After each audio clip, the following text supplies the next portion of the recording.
Good morning, good afternoon, or evening, depending on when you are tuning in.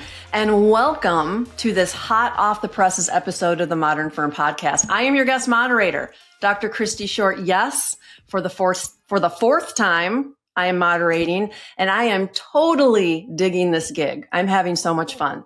I am also digging my guest today, our own Roman Kepczyk, who is Director of Firm Technology Strategy at Rightworks, focused on firm technology and production optimization. I mean, you've got a list of accolades, Roman, but I know you're a Lean Six Sigma black belt. You were a partner in a large regional CPA firm, and I believe you've been on the Accounting Today's top 100 most influential people list for almost 2 decades, and a long list of accolades after that. So, Roman, welcome. Thank you for taking the time to talk to me today. Absolutely. It's a pleasure to be here, and it's always fun to catch up. Love it. I love it. Roman and I had the pleasure of working together, and more so within the last year since I've taken on my new position in content strategy. So I've really gotten to know you very well, and that's been awesome.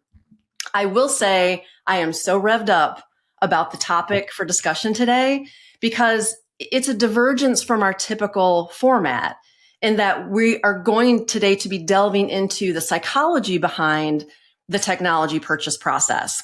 And, everyone's out there talking about tech stack, the necessity of being in the cloud and, running in an automated ecosystem and all the value that brings. And rightly so, it's important. We should be talking about that.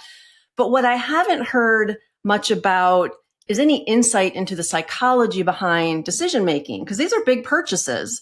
And I believe that a lot of firm owners and other stakeholders really want to hear about this. And they want to walk away with some very helpful insights. I'll also say I'm pretty revved up about this as well because I am a self-proclaimed lifetime nerd. I love talking about anything academic, research-based, data-driven, and anything observation and analysis of human behavior and decision-making. I was the kid that got excited about the field trip to the library more than the Dairy Queen. I mean, I own it. I proudly fly my nerd flag. So, Roman, we have a lot to talk about. So shall we get after it? Absolutely. Are you a self-proclaimed nerd as well? Wondering. It's kind of funny. I enjoy the technology and everything that makes it, like one of my highlights of my year is going to the Consumer Electronics Show. And that is I'll say it's not a boondoggle trip, but I will spend 4 days walking from 8 in the morning until 7 at night, seeing the coolest new gadgets outside of technology in the accounting profession. But it all ties back eventually either into our personal lives or into our business lives in CPA firms. And so I would say I enjoy the geekdomness of it, but I'm a CPA by heart, and so I tend to like things that are stable, that work, and I only play on my free time. Awesome. That's good to know. Me too. I only play in my free time. Sure. I work all day long, 8 hours a day, 10 hours a day. So let's just halt for a moment. I know a lot of people know who you are, but not everybody who's going to tune in knows who you are. So can you start by giving our listeners some added background information in terms of how you support the accounting profession today, including your part in consulting firms in technology? Yep. As the Director of Firm Technology Strategy at Rightworks, my primary role is being an outsourced IT partner, help with the CPA firms, helping them develop their strategy. I was actually a partner in a large regional firm and here in Arizona. I was one of 23 partners managing 14 locations. And even though I started out doing tax returns, what we realized very quickly was we needed to take a look at the processes of how we do things. And the more consistent and standardized we were, the much more efficient we were. And so that evolved basically from helping these individual offices not only implement, but basically standardize and make sure they could do best practices into my consulting practice. And for almost 3 decades now, I've been going into CPA firms, walking through their production processes from start to finish, everything from their tax production, assurance production, even administration and marketing, where we see where they are today, and then we can expose them to what the next logical step is to be efficient. And once you see the lights turn on, it makes it very easy for them to adopt it. And so I've worked with over 420 firms, including 30 of the top 100, just helping them to see and understand best practices, as well as I also analyze the surveys for a group called CPFMA of what the medium and larger size firms are adopting every year. And so we can see the transition that's happening. And then once I have a chance to talk with those firms, I can address or at least identify those best practices to help firms bit from where they are to get to the next logical step. Yeah, I really honed in on one particular thing that you said, and that is when you're consulting, it's really cool to watch the lights turn on. And that's what we're talking about today, because technology is a big purchase and there's a lot of back and forth, and you sometimes have many decision makers, not just the firm owner. So that light turning on is what we want to get to today, and how we can get decision makers to that point and what that means, which is why we're digging in to the psychology behind, big tech purchases. But before we get into that, you sort of led me into my next question very beautifully. I don't know if you meant to do that, but thank you very much, sir. You've been a partner in a large regional firm, like you said. What does the decision process look like from the inside when it comes to technology? Is there often pushback in leadership? Is it hard to get buy-in? What does that look like? First of all, when you look at the size of the firms, it depends on who the technology leader is. And in medium and smaller firms, oftentimes it's actually a line tax partner or a line audit partner who has a full book of business. They're running a department and everything, and they've been assigned this role in addition to their other responsibilities to do in their free time. And so as you get into larger firms, you might have an IT person who is a network administrator helping them, sometimes a CIO, but they come from outside the profession. But basically that partner is the one that is the responsible party. Basically, the buck stops with them, and they want to make sure they make good decisions. Now, what we've seen in these firms is, the IT person is basically rewarded for stability in the network. They want things to change as little as possible because that's how basically they're evaluated for their next raise and things. And what we've seen over the last decade is the IT people really focusing on standardizing things, which has slowed down, I'll say, adoption of proven technologies out there. Now, what I mean by that, there's a lot of bleeding edge stuff out there, and I'm not a bleeding edge guy. What I've learned is the people that are out there, the pioneers out there, are the ones with the arrows in their back. They're the first ones out there. But the next group in, which we call the settlers, once you've seen other CPA firms prove a technology and make it work, oftentimes they have documentation of these standards.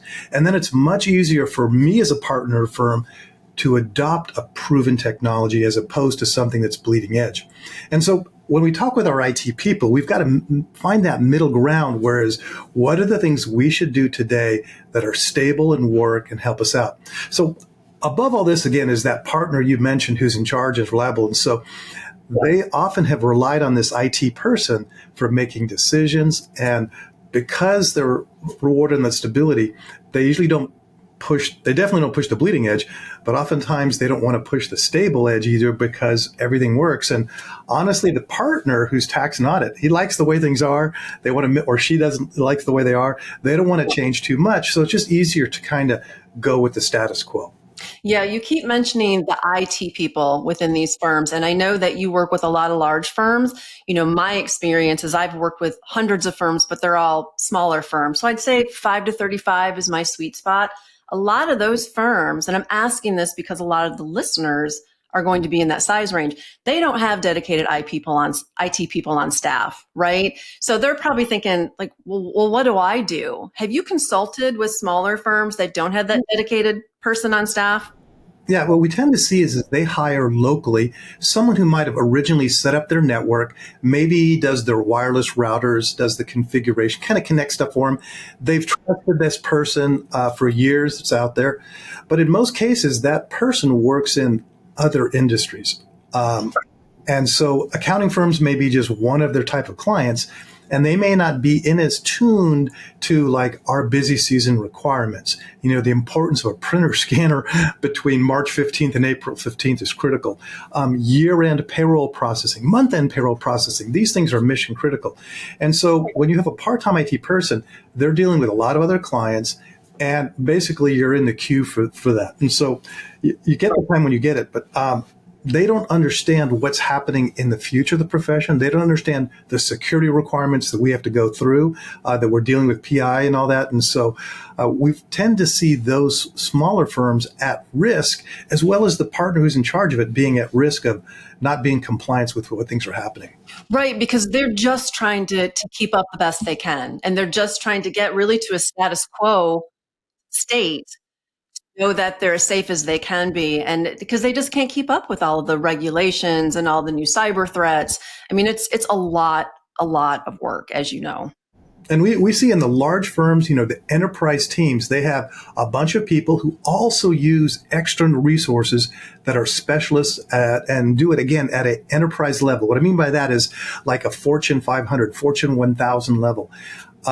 The security tools available to those level of firms is way ahead of what I see when I go in and do a review on a medium or smaller size firm. And so we see these smaller firms being at risk from both a security perspective as well as a falling behind on technology that they should be using that's been proven. My guess is a lot of small firm listeners are shaking their heads as they're listening. Yep, that's exactly where I'm at. So let's dig into the psychology of big tech purchases. And I do want to give a quick shout out to my content strategy manager, Kara Williams, who is the one that dug in to all of your consulting transcripts to pull out some common fears, some common anxieties, some common roadblocks to big tech purchases. And we know that fear drives a lot of this. Like, that is not a huge surprise, because firms are probably thinking, do I want to disrupt? What if it doesn't work? What if I put all this money into it? What if, the implementation process doesn't go well? There are a lot of scary factors involved with that. So I want to get into the barriers and really get into the minds of the partners and firm leaders and see how this discussion can help them overcome those barriers and concerns and really get to the right tech purchase more quickly. So if you don't mind, let's dive right into what you and I both worked on, what you believe are the top barriers. And the first is cultural resistance. Can you talk a little bit about that? Yeah. What happens is when, for instance, like I'm a tax person or an audit person, I'm used to doing things a certain way. I'm used to reviewing documents. I'm used to training my staff to prepare those documents in a certain way. And when I have to change applications or all that, all of a sudden I have a queasiness and basically a feeling of uncertainty that I am not the expert anymore. I'm not even sure how this is going to work. And what if it doesn't? And that's what we have seen is over the years, there have been these bleeding edge technologies that have been pushed out into firms. And sometimes that partner, he or she may have adopted them, and all of a sudden it backfired. It happened to me. My audit team, they wanted a data extraction tool. We implemented ACL, trained 40 people. A year later, no one was using it. And so it was kind of like a total waste. So from a adoption perspective, there is a fear that either the vendor's overselling the product or it's not proper to my organization, my firm, to work effectively, or I don't have the resources and training to implement effectively. And so there's a fear that if we make a bad decision, it reflects on me. And at the end of the day, in my firm, anything that was IT, they'd say, blame Roman. He's the one that pushed this upon us and got the budget. So. Yeah, I wanted to talk a little bit more about some of the data that Kira aggregated under this notion of cultural resistance, because I know from working with firms that there is a mindset of this is the way things have already been done, right? It's a very traditional mindset. So it's very difficult to make big purchase decisions. We uncovered some language, desire for control. So that tends to be a barrier. And what I mean by that, based on conversations you've had with firms, is that that ability to maintain control of traditional operations, right? Or just fear of change in general. So this desire for control or fear of giving up control, do you see that as a barrier as well? Yeah. What happens is because they're responsible, they're accountable for that at the end of the day. So if an IT person basically tells them to do something and they do it and it doesn't work, it reflects on them. And so they feel like, I should have managed this better. I could have done a better job on this, or I should have asked other people, got references and those kind of things. And so, it's very important that, and I like when I go in, I think the thing that we provide most is confidence that if they make that decision, it has worked in all your peer firms or many peer firms. So there's success there. So, like I said, control can be two things. One is the success of the project. A second thing, honestly, is will the work I do continue to be as effective and productive with this new thing? And so all of a sudden, I'm changing things. I'm losing control. We saw that when firms were adopting new audit methodologies, switching from a PPC to a CCH knowledge coach, or when they went from manual processes where the paper files for a tax return would flow through the office versus going to front end scanning and having to review and screen. Those are kind of things. All of a sudden, we lose control of the way it's always been done, and hasn't been stabilized yet. I like what you said about basically empirical evidence. So with the firms you talk to, you go in and you're able to put their minds at ease because you're showing them their peer firms where this has been proven and tested out, right? And so those firms that don't have you or don't have a dedicated IT person, that would further, I would say, probably rev up the fear because they don't have anyone coming in with empirical evidence and really showing them what has worked over a longer term with other firms. Yep. And one of the things we always say to the client, before you make any change in any application or any process, if you're going to buy a new piece of software, we always say, verify references with your peers. That's why I feel it's very important to be part of an association.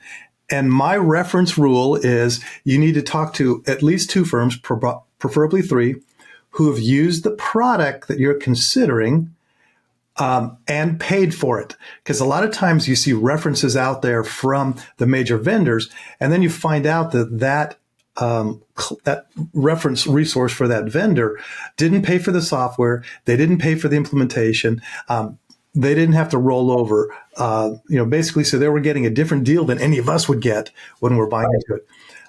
The other component is make sure that they've used that software for over a year. Because what we found in all of these applications, particularly practice management, accounting, binders, and those kind of things, is you've got to go through a year-end rollover to see if it really works.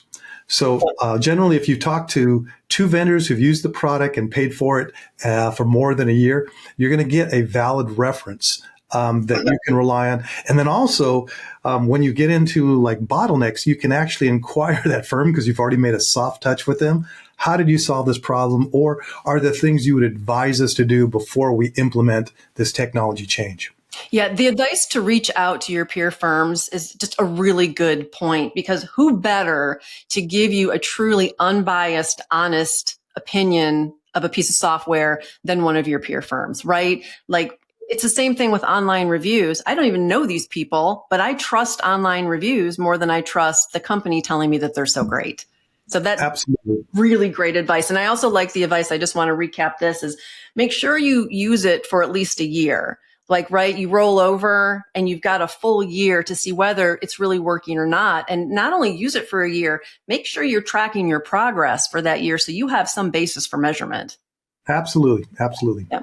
One of the other emotional elements that Kira found when she was aggregating this data was that firms tend to think about or worry about how they're going to be treated during the implementation process and that level of disruption. Have you seen a lot of that as well, that they're very concerned up front with the implementation process? Yeah. Well, what happens is we've all had experiences with bad implementations, and they can go bad very quickly.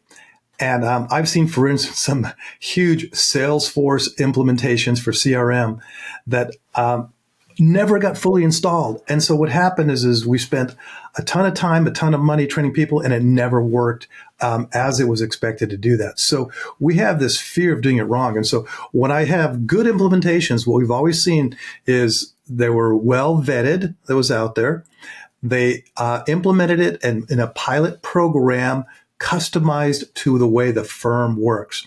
So that means they worked with the vendor to say, this is the way our data structures are. This is the way we communicate between offices.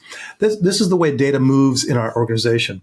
When they've been bad is when the vendor slaps it in there with the bare minimum requirements without taking into account the way the firm works. We saw this actually with a lot of early adopters of the workflow tools, not just the big workflow tools like, the CCH workflow, Thomson FirmFlow, but also Jetpack, Canopy, Carbon, these workflow tools. You want to make sure that it is done to the way the firm works or streamlining the way the firm works more effectively.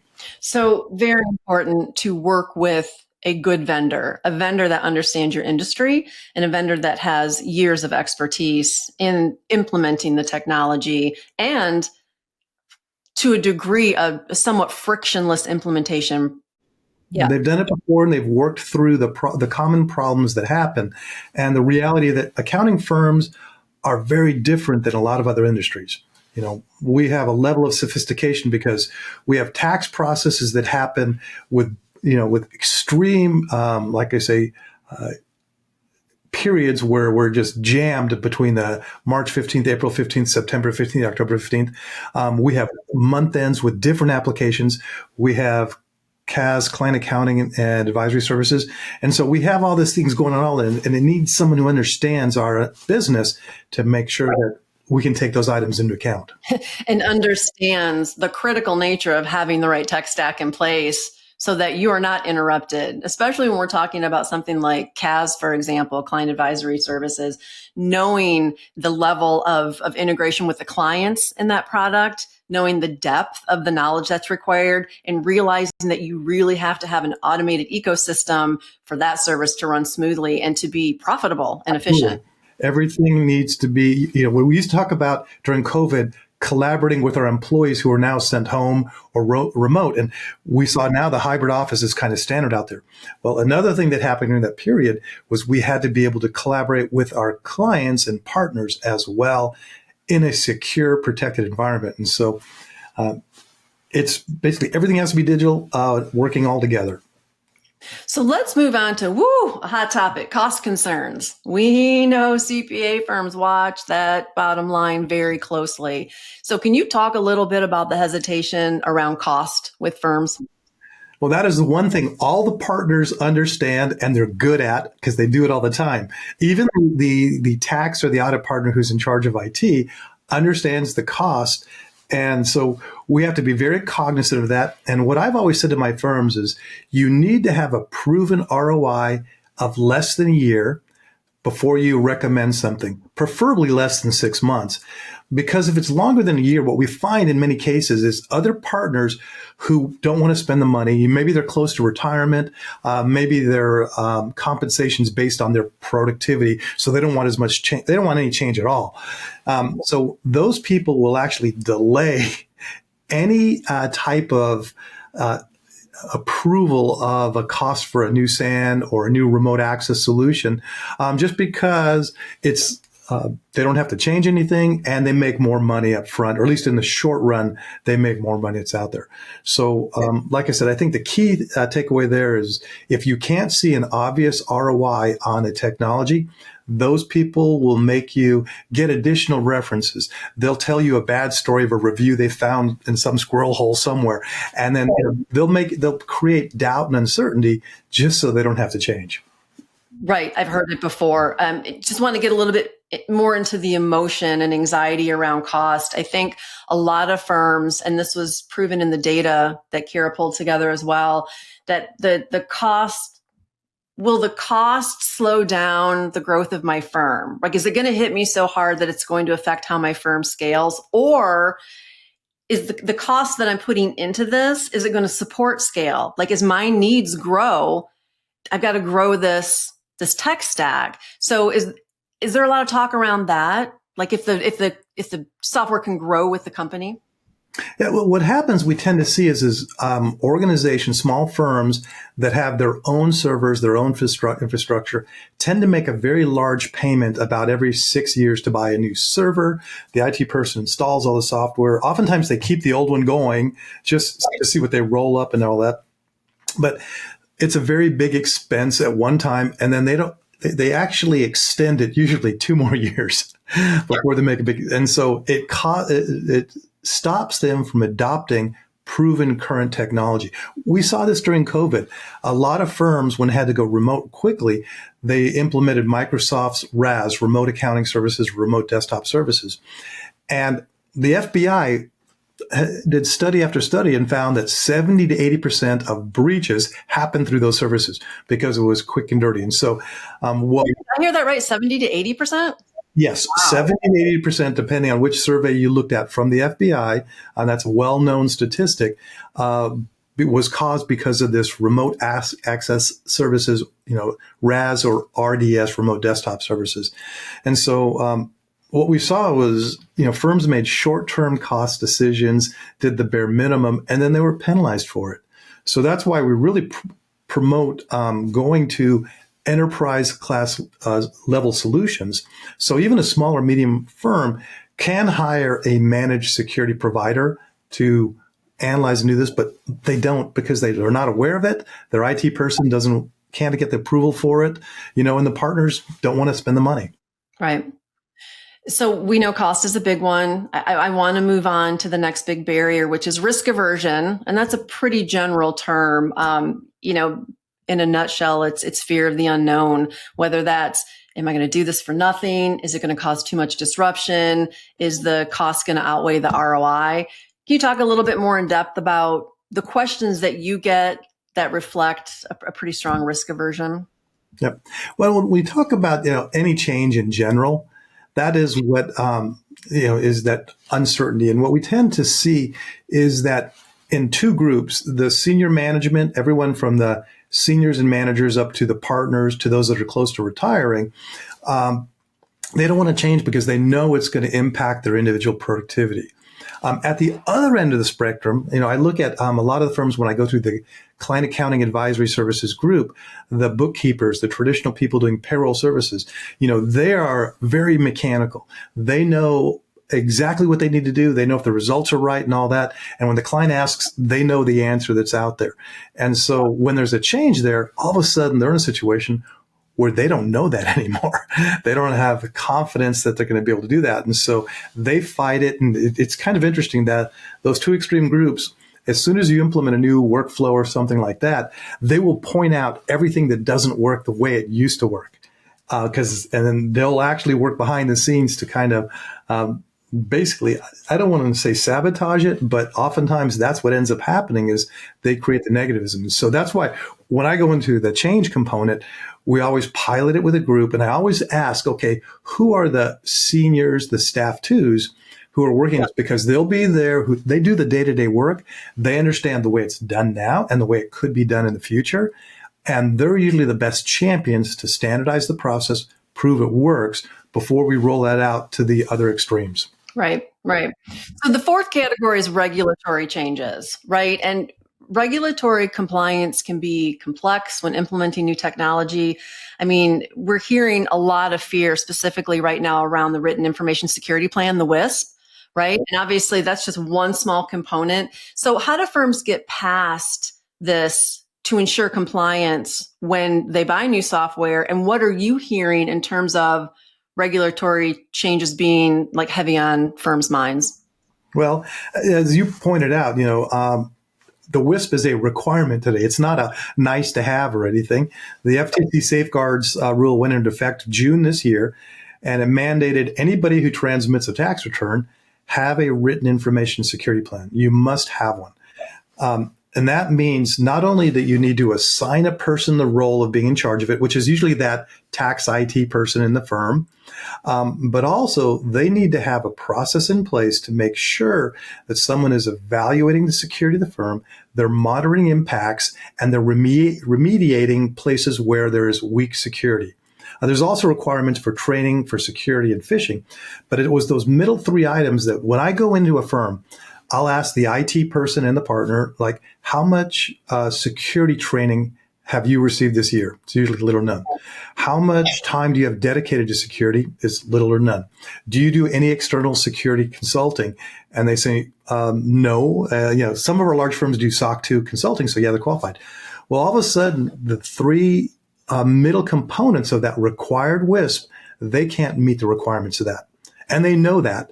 And they're looking for some kind of solution. So that's why we say you need to go to a managed security provider who can provide that monitor and give that partner in charge the confidence that they're meeting and adhering to the requirements as set out. Not only by the FTC safeguards rule, but when you do your P10 renewal, there's the box check. You have to check off that basically, I know that we have a written information security plan in place and we're adhering to it. And if not, we have people who are doing it for us in compliance. So that's why we see firms going to, enterprise class managed security providers who can do that for them.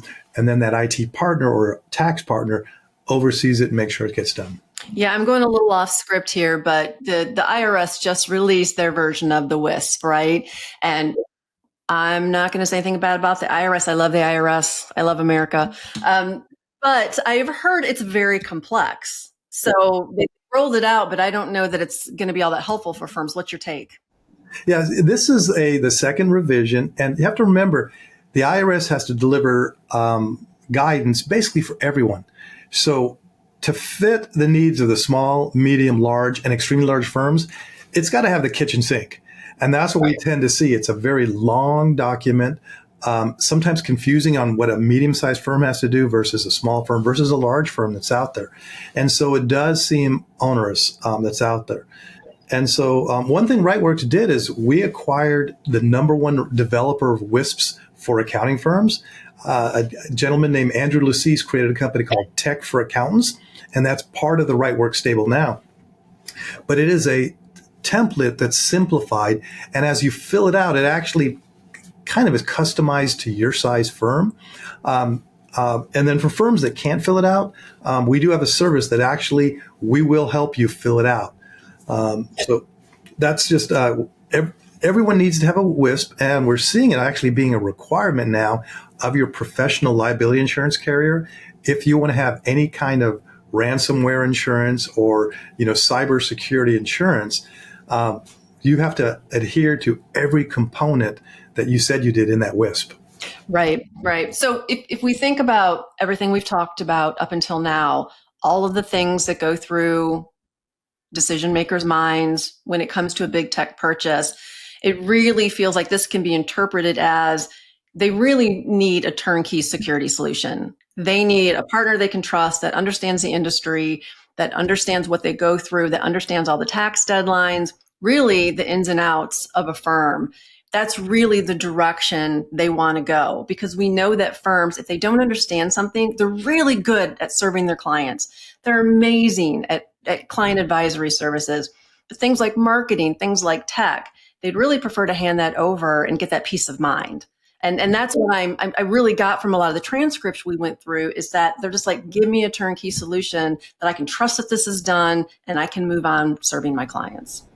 Yep. And just getting back to the discussion we had earlier about references, what we see is the end game, the ultimate solution for organizations is it's too hard to manage your own IT. It's too hard to find a new IT person when your IT person's gone, to retrain that person about that. And so you need to go with solutions that provide all of that for you.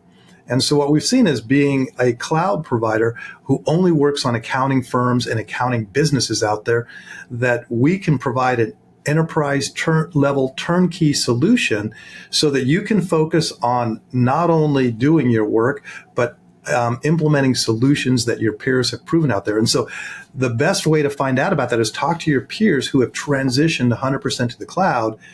And what you realize is all of a sudden it becomes a utility. IT components is just like you pay for electricity or your monthly internet bill, you're paying for this utility to run your IT infrastructure, to maintain your accounting applications, including like the updates, which during tax season, it can be like 3 or 4 updates in a week, depending on which tax application you're using. But someone who does all those things for you, and then on top of it, has an enterprise class security team that knows how to manage your email, knows how to remediate when someone does click on it by accident, and knows how to think ahead and protect your organization. Excellent. So to do service to this episode and to all of our listeners, just going to go through a couple of wrap up questions here. At the end of the day, Roman, what are firm partners wanting and looking to get from IT? Well, what happens is they want efficiency to do their work. They want confidence that the numbers are right and correct. They want stability. They don't want to be dinking around with little problems here and there, because every time all this, we're the same way with our phones. When something goes wrong with our phone or our tablet, we're not comfortable knowing those things, but it's great to have a resource that can help us through that, fix it, and then we move on. And again, focus on serving our clients, which is honestly why most of us got into accounting in the first place. We enjoy the part of helping them help their businesses grow, as well as meet the regulatory requirements such as tax returns and audits. Yeah, we have the same passion that our customers have. Firms have a passion to help their clients and see them succeed. And we have that same passion, right? We're good at what we do, and we put that forward to help firms, in this instance, right, manage their IT properly and stay in compliance and stay secure, keep their data safe, because cyber hackers aren't going away anytime soon. No, they want stability, security, and the confidence that you've got the utility, just like we pay for electricity, we pay for internet, it works. Right. Any final recommendations? No, I would just say talk to your peers who have moved to the cloud. Talk to them about how they secure, how they're confident about the security that they've got out there, and you see it's all going to one path. Excellent. This has been a great discussion, Roman. If I didn't like you before, I really like you now, because this is one of the best episodes we've recorded. I love it. And I think the listeners will get a lot out of this as well. Just delving into, because a lot of people think I'm the only one that feels this way. I'm the only one that has the fear and anxiety, knowing that the majority of people out there making a big tech purchase, these same barriers are there, and these same concerns and anxiety are in their heads as well. I think this will help people move forward faster with decisions and make the right decisions by following the advice that you gave. So I thank you for that. Before we depart, I do want to make one note. So for those of you who have not registered, our Inspire conference is coming up in December. It's December 2nd through the 4th in beautiful Sarasota, Florida. Roman will be there talking. I think you're actually heading up a couple of different sessions. So if you want to know more and you want to get Roman all to yourself, join us in Florida. Go to the website and register. I'm looking forward to seeing you in Florida. I'm not looking forward to going to Florida because I don't like the heat, Roman, but I'm very much looking forward to talking to you and some other thought leaders. That's why December 2nd and 4th, so we can enjoy the best of it. That's right. I'm going to bring the cold Michigan weather with me. That's what I did last time, and I loved it. So thank you, Roman, for being here. I really appreciate you sharing your expertise with the listeners and with me. I learned a lot.